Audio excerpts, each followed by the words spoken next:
drive or rear-wheel drive? Choose your racing edge. Should you choose all-wheel drive or rear-wheel drive for your H2 GP car?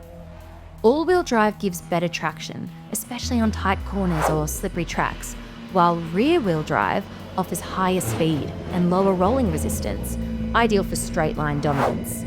If you're using the stock car, don't worry. Instructions are included on how to make this change.